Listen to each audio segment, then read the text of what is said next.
તમે મને અહીંયા ઊભો રાખો છો, વ્યાજબી લાગે છે? અમે શું અહીં ચોરી કરવા આવ્યા છે? પરિસ્થિતિ એવી ઊભી થઈ. હા,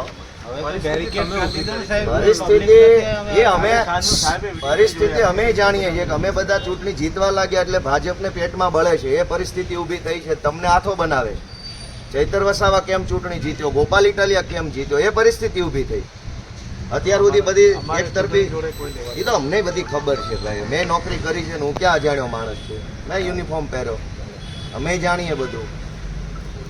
તમે આ વ્યાજબી છે? આ તમે મને અહીંયા ઊભો રાખો છો, આ જાળી આડી રાખીને, એ કેટલું યોગ્ય છે? ભાજપનો ધારાસભ્ય આવતો તમે આવું કરતા? ભાજપનો વોર્ડનો પ્રમુખ આવે તો તમે ચા પાણી પીવડાવતા એને? ભાજપના માણસ હારે આવું કરતા તમે? અમે આ ગુજરાતના માણસો નથી તો ક્યાં સાહેબ થઈ ગયા? થઈ ગઈ 10 મિનિટ. નહીં ભાઈ, એમાં શું ફરક પડી જવાનો? હું અંદર આવી જાઉં, શું તકલીફ છે?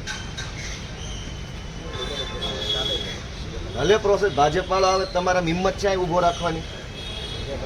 નહીં ભાઈ, ભાજપના ધારાસભ્યને ઊભો રાખવાની હિંમત છે આખા કોઈ આખા બધા અધિકારીમાં? અમારા માટે જ કાયદો બનાવ્યો.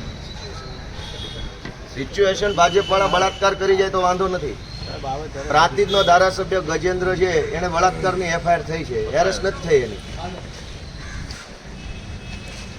નર્મદા પોલીસના એક કર્મચારીએ 5 કરોડ રૂપિયાનું કરી નાખ્યું. હજુ સુધી એમને એરેસ્ટ ક્યારે કર્યો, ક્યારે એને છોડાવેલા કોઈ પણ જાતના પુરાવા. હાલો ખોલો, હાલો.